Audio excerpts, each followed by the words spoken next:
This is an unrehearsed program. The views expressed are those of the guests and not necessarily those of the producer. Today's topic: looking at protest in retrospect in Passion for Truth, award-winning program. Welcome to another edition of Passion for Truth. How do protests shine a light on human dignity, and how does history judge them in retrospect? How would the history judge the Tunisian fruit vendor who set himself on fire in a small town and became an overnight voice for freedom all over the world? Will the Middle East democracies credit him with the fact that his suicidal act sparked protests all over the world and made people rise up against their rulers? What has been the fate of those who inspired people in the streets to get their voice heard in other parts of the world? Have they now been remembered as heroes? Let's see what our panelists have to say next. Dr. Edward Hudgens from the Atlas Society, formerly an editor at the Cato Institute. Scott Wheeler, Executive Director of National Republican Trust PAC. Dr. Amarjit Singh, Director, Voices for Freedom, also columnist for several newspapers. Dr. Abul Hassan Ansari, a researcher on the historical perspectives of Indian events impacting on Muslims in India and abroad, and Dr. John Waldeis, formerly a president and vice chancellor of Central Buganda University. Welcome you all. Starting with you, John. Everywhere this year people have complained about failure of their leadership in some ways, but the suicidal act of the Tunisian fruit vendor in a small town sparked protests all over the world. Will the people in the Middle East credit him with the credit as a hero? Well, that's a good question, but a difficult one to answer because time, of course, will tell whether or not that is so. But at the moment, he certainly is considered the hero of the people because he made the ultimate sacrifice, which is his own life. And so people at the moment will see him as a hero. Whether at the end, say 10, 100 years from now, he'll still be a hero or just a mark in the history book, we don't know. Dr. Ansari, what is remarkable is that this year began as independent, protests began as independent affairs, not backed by existing political parties or opposition parties. I think this, first of all, let me comment about this suicide things. I don't think anybody who commits suicide should be named as a hero of a movement or hero. But the circumstances under which situation in Tunisia, if you look into the history from, I'll tell you from the very beginning. Bou Raqiba was the prime minister or president, whatever he was. He was a puppet of the West, and the people, the masses, didn't like that. And that has been kept on going and going and going. The conditions had become much worse. So the people were looking for some spark. And they would have rebelled sooner or later. If I were him, I wouldn't commit suicide. I will launch a peaceful movement. If necessary, I'll pick up the arms to liberate the country and liberate the people. That's the right thing to do, not simply committing suicide. And I don't think this will be forgotten as the time goes by. Because somebody who commits suicide, I don't know how he can be a hero. That's it. What do you make of it, Dr. Singh? Was his sacrifice in vain, or do you think he will be known as a hero in times to come? I think there is a popular English saying, nothing succeeds like success. So I think in the end of the day, when we look at Tunisia, then Egypt, then Syria, Bahrain, even the same system is coming back in one form or the other. In Egypt, the Islamic Brotherhood, the same army back in Libya, the new kind of system which seems to be on the same pattern as was the previous one. So I think in the end of the day, though, for the discussion's sake, that may be considered as a turning point in the Middle East so-called Arab Spring that began with the suicide of that fruit seller. But I think in the end of the day, it will tell whether any real change happens in that part of the world or not. That is what will define all these events of the Arab Spring. Scott, Dr. Ansari raises an interesting point that instead of a suicide, he did have the options. He could have done something else to ban movements, to join others in protests and things like that. But the stakes are very different in different places. I mean, in North America and most of Europe, protesters do not get tortured. But in Russia, China, India, Pakistan, protesters, when they enter the streets, they do not know that they know for sure that some of them will be beaten or shot. So they cannot rise up to demand freedom from oppression just like that. Yes, you're absolutely correct. And for the Time magazine to equate this young man who set himself on fire to protest the persecution that he and his family had faced is so outrageous and obnoxious, to compare them to spoiled brats on the streets of Manhattan who are protesting for better somebody else's stuff. This man set himself on fire for human rights and dignity, and these people are sitting out in squalor for the purpose of wanting somebody else's money. It's such an outrageous comparison. I think it further proves that once great brand of Time magazine has become a complete farce. Where do you come on, Ed? Well, I agree with Scott certainly on that, but I also agree that suicide is probably not the best way to go ahead to spark revolutions. By the way, there's another tradition that I think is very bad. When Margaret Thatcher was Prime Minister, an Irish extremist, Bobby Sands, I believe was his name, said, "I'm going to starve myself to death unless Miss Thatcher does all the things that I demand." And she said, "Okay, starve yourself to death." And he did, and he died. And I didn't think his demands were things that she should have met. And, this kind of, I'm going to hold my breath until I die unless you do everything I say. This is kind of stupid. But there are more serious issues in the Middle East and elsewhere concerning how do you spark revolutions, how do you come up with a regime that in fact is not going to be, for example, run by the Muslim Brotherhood, that are just as repressive and abhorrent. And so these are a lot of the issues, how not only to spark a revolution, but how to make a revolution in the sense that America made one that worked, France made one that guillotined people. I think I would like to make a comment on this ideological issue of suicide, whether justified or not. In present-day China, there are news about some Buddhist monks starving themselves to death against the regime. And Mahatma Gandhi, the 20th century man, he always threatened the British regime with the fast unto death, and even now Anna Hazare presently on. So I think as far as ideology goes, maybe the Pacific traditions, Buddhism, or maybe Catholics at some stage, they may be thinking it as a part of proceeding their aim by doing that. But at the same time, I think sometimes it's not one act which makes a change.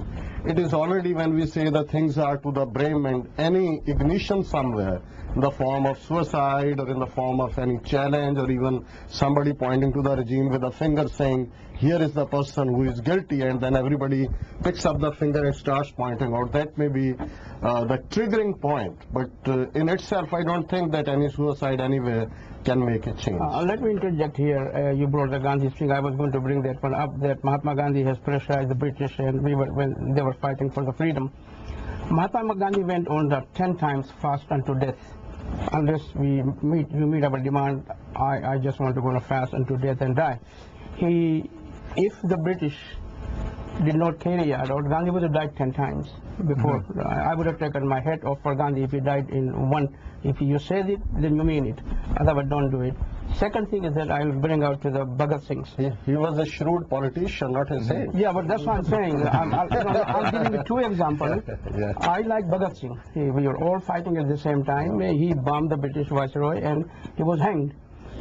For me, he's a hero. Now, if he committed suicide, that would have been, the end result, he would have lost his life. But if he says that I'm killing myself because of my dignity or my country's dignity, that is a stupidity. It's not a heroism. What about the kamikazes of Japan during the Second World War? Right. But for some people, self-immolation is the only form of protest available to them. It's either take control and set yourself on fire, or the government is going to execute you for protesting. Buddhism is different. Buddhism is a truly peaceful religion founded by a former Hindu called Gautam Buddha. But what I'm saying in our faith, I'm a Muslim, I speak on behalf because this fellow was a Muslim. First of all, suicide is never allowed under any situation, regardless what, whether for yourself or somebody else. There were other options. If nothing else, pick up the arms, go underground and fight for your freedom, fight for the betterment of your country, fight for the betterment of your own people. If you die, you are a martyr from my point of view. But in the case of Islam, though, the suicide is tolerated and encouraged. No, tolerated all over the place. Your disagree. Version of Islam might disagree with it, but the Middle East is racked with it. We have the smoldering remains of the World Trade Center. I'm talking about the true Islam. I don't know how many of you know. If I ask you how many pillars Islam has, how many people know? The 4 pillars. Yes. 5. Yeah. 5. 4. I let me correct you. In our culture, Islam is what they make it, and what they made it is into a but savage see, religion. let me tell you what. You do as an individual for your own benefit. Have nothing to do with religion. I give a common example, which I'm not very happy to do that. Christianity is a great religion. A lot of people go to seminaries to learn the Christianity. If those priests have molested the children, is it a problem with the Christianity or the individual problem? Well, you don't blame Christianity. You don't blame the Scripture does not. Okay, all right, we are digressing here. May I say something? Sometimes the suicides or other forms of protest is an outcropping of frustration. When someone sees something wrong and cannot get a redress for the problem, then sometimes drastic methods are used to bring attention to the problem. Obviously, the fact that we are talking about the fruit seller setting himself on fire illustrates that point. We are talking about him because he took these drastic measures, whether we agree with it or not, and now we're talking about it. And many of the protests, I would say probably most of the protests, are a result of that frustration. Okay, let's shift the gears for a moment. Bhindranwale was a rebel who fought against the oppressive rule of Indira Gandhi in 1984 and conducted massive and yet ineffective protests. How does the Indian society remember him? And Dr. Singh? I think firstly we'll have to look the whole movement, or as Bhindranwale was the man of the movement at that time, we'll have to look at 64 years of post-Indian independence era, that Sikhs were a third party to the transfer of power negotiation via Britishers left subcontinent. Sikh leadership at that time decided to join India on the promises made by Gandhi and Nehru that no constitution in India will be accepted which won't be acceptable to the Sikhs, number one. Number two, they said a province in the north will be carved out where Sikhs may also be able to feel the glow of freedom. So on these two promises, Sikhs decided to join Indian Union. What they found out that in the Indian constitution, even until today, they have not accepted Sikhs as a separate religion. They clubbed them under Hindu acts, Hindu Succession Act, Hindu Marriage Act, Hindu Code Bill. So the movement for actually kind of freedom in some limited autonomous form was going on since 1940s, late 40s. It continued in 50s and 60s. Bhindranwale rose on the scene in 1977. He became the head of Tamdami Taksal. And during that time, a peaceful agitation was started by the main political party in Punjab, Akali Dal, and which was not for cessation of Punjab from India. This was for an autonomous structure in Punjab so that 3-4 departments are with the central government and the freedom is granted to the Punjab.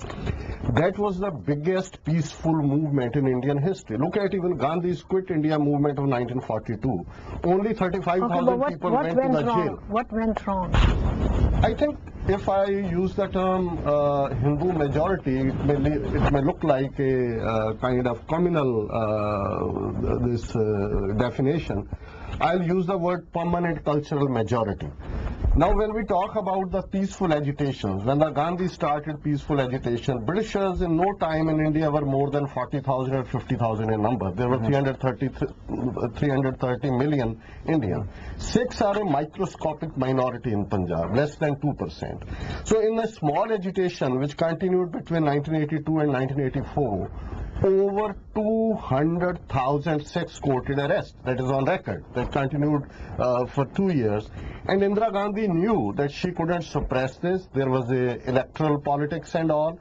And eventually, during those 2 years, this permanent cultural majority created an environment through the media, which it is called is very free media. No, okay, it is state-controlled, where there was hatred for the Sikhs, hatred for the Bhindranwale, who was the leader of the Sikhs at that time. And that is when the attack on Golden Temple took place. Okay. That is where it ended. Let me go to Dr. Nusari. Why is he known as a suicidal?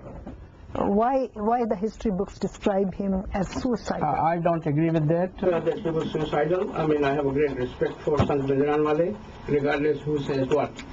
For example, I mean, I can take you way back than what history he told you about Indian history in the time of Aurangzeb, when Guru Teg Bahadur Singh was slaughtered. That created a lot of problem between the Muslims and Sikhs. Otherwise, you look at Baba Nanak. Baba Nanak, the Golden Temple was founded by a Muslim because he invited a Muslim Mir Sahib to put a foundation from. We were so close. You have to look at the politics of Brahmins. Brahmanism, I call it the roots of all evils in India. And these people have played their card very well since the death of the Guru Gobind Singh. Between the Sikhs and Muslims, it created a problem. You can do injustice to a certain extent. People will get fed up and will take up the arms. That is what Bhindranwale did. I mean, there was a peaceful movement. Indira Gandhi or other people should have sat down. Character of these Brahmins is well known. They promised to Kashmiris they'll hold the plebiscite in 1947. 56 years later on, nothing. So what I'm saying, don't go on the promises. These guys are very good in manipulating you. They have manipulated Sikhs against the Muslims, created a lot of problems, and finally when the Sikhs fed up, they pick up the arms. I would do the same thing. And I think interesting part is even before attacking Darbar Sahib Golden Temple, there was not a single case registered against Bhindranwale. The thing is, if he was a criminal, as is now being preached by the Indian media, then a case should have been registered. The authorities there should have been told that this is the case. He should come out and face it. It was not. It was a blatant attack. Let me go to Ed. Ed, how did he fail as a maker of history? How did?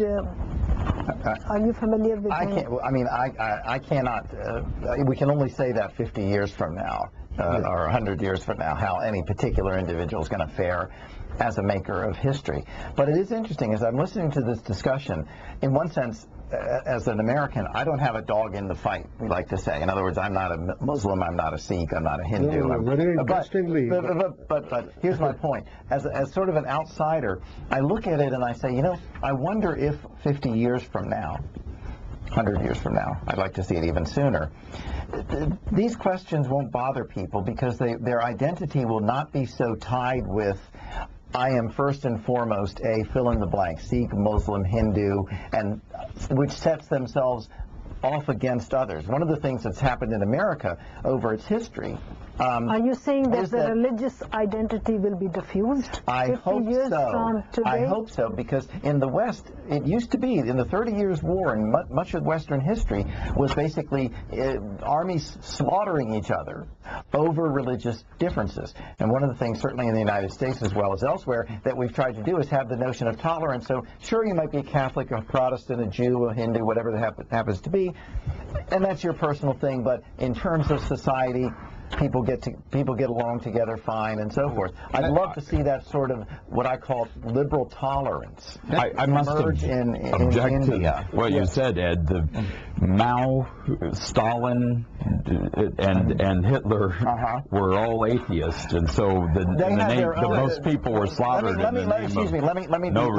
me be clear. In terms of an irrational ideology, whatever it is. By the way, North Korea, in a sense, you could call it a theocracy, okay? It's an irrational ideology. It's not in the Enlightenment tradition. So whether it's a political or a religious one, the point is it's an irrational ideology. That's my whole point. Let me make a point. Yeah. In '84 and since then, it's not a fight between the Sikhs and Hindus, as some Indian media like to portray. It is between the minority Sikhs in Punjab, minority Muslims in Kashmir, minority Christians in Nagaland and Mizoram against the Indian state. That one thing should be very clear. So Bhindranwale represented the political aspirations of the Sikh minority of Punjab, one thing. International angle or an American angle.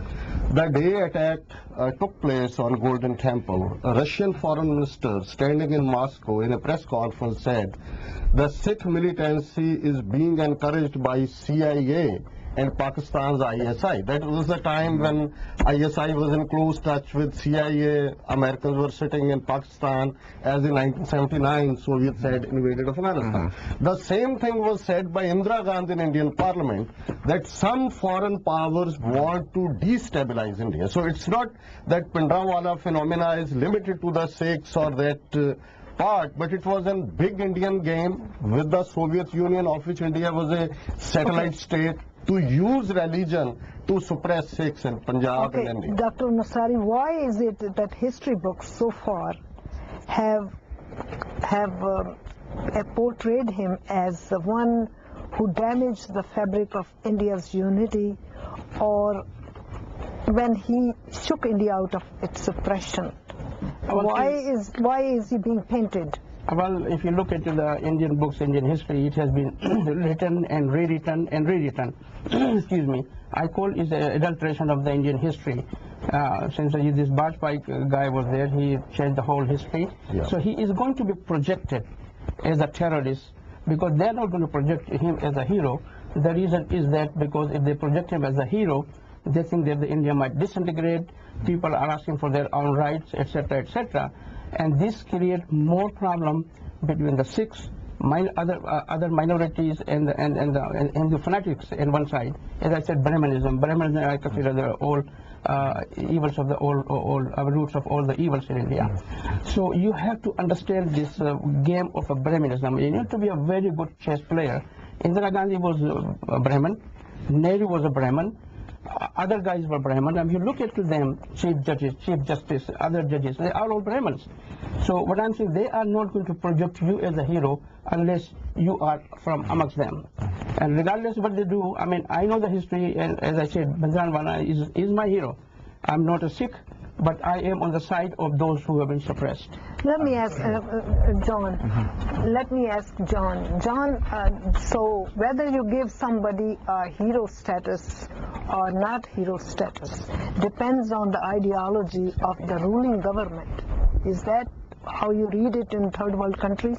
Precisely. The people who win a battle write the history. The losers do not write history, or if they do write history, nobody really reads it. So you have it written by whoever party is in power at the time, and that's what it turns out to be. And that's not just in India, that's around the world. Dr. Singh, he was not concerned about the assimilative thrusts of Hinduism in the country, and yet that is the key point that analysts say he damaged the fabric of Indian society and created divisions between Hindus and Sikhs. I think he was a very honest, straight, upright, religious person. The forces in the central government of India and their advisors in the electoral battles that how to win the next parliament elections were at their own game. Bhindranwale was able to articulate the Sikh political aspirations in a very simple language to the common masses. Thousands of people used to throng him and were looking at him as a role model who has the courage to challenge the Delhi system, telling that how corrupt it is, how they are violating the rights of the minorities. He used to illustrate by examples that what has happened in the previous years. So I think, but it suited Indira Gandhi and her government, as it was Indian government was a satellite Soviet state. They were looking at the next parliamentary elections. For 2 years, between 82 and 84, such an environment was created through the print and electronic media, which created hatred towards the Sikhs, that created an impression that Sikhs are out to break the unity and integrity of India. So they created a contrived situation of lawlessness, and then finally they attacked Golden Temple. And don't forget, Not only Golden Temple where Bhindranwale was stationed was attacked, 37 Sikh historical shrines were attacked on the same night. Okay, let me go to Scott. Scott, it all boils down to you give a hero status depending on who the ruling government is at that time. Mrs. Gandhi was determined to win elections at any cost, and let me quote what she said to General Ayodhya during Operation Blue Star, and I quote here, "I don't give a damn if the Golden Temple and the whole of Amritsar is destroyed. I want Bhindranwale dead." These things are very common in third world countries where politicians are looking to the next election, and whatever works, works. It doesn't matter whether you the hero commits a suicide or engages in mass protests. What's your thought? Well, power is a great motivator, and the quest for power is often unquenchable in some of these circumstances. And so her approach to dealing with the Sikhs caused many of them to have lasting resentment, and this is part of what happens. I think still even in between Britain and France, the Brits resent the French and vice versa. It's part of the human condition, and when leaders aren't more pensive or circumspect about their actions in proportion to a greater period of time, then it has these lasting effects and wounds. Yeah. I think this is the problem of when you have an autocratic leader with a government that's very, very big and very, very corrupt. You have a caste system, as you have pointed out, and you have very deep religious differences that separate people rather than unite people. It's just an ugly, ugly mix, and it's going to produce martyrs. It's going to produce massacres and suicide bombers. It's going to produce government repression. It's going to be a mess. And again, it's something that India has to work out. It has been doing better than I think a lot of people expected. Nailing down the loose ends, do you think people in third world countries can independently credit a hero status to a freedom fighter, starting with you, John? Yes, people will do that. I mean, we can't prevent people from giving a status to a person that they think is a hero, and very often it's somebody who's done something really outlandish. Dr. Ansari? I mean, you can give the status of the hero if there's a long, lasting positive impact.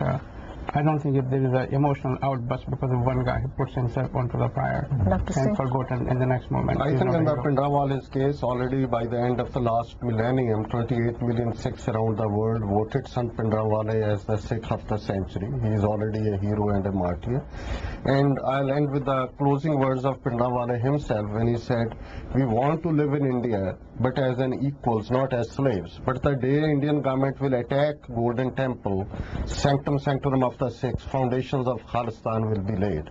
So I think after that, there is no meeting ground with the Indian state as far as the Sikhs go. Scott? Certainly, people who have made grave sacrifices for a cause are often remembered. How it is in perspective, what happens with the rest of this movement will be up to others. What's going to be important, what we'll see in retrospect, is what came out of any given revolution. Is it going to be a George Washington helping to establish a generally peaceful civil regime as in the United States? Is it going to be the French Revolution with guillotines? What is going to come out of the revolution, I think, is going to be most important. And that's all the time we have. We'll bring you another edition of Passion for Truth next Saturday and Sunday. Thank you for joining us. Thank you all.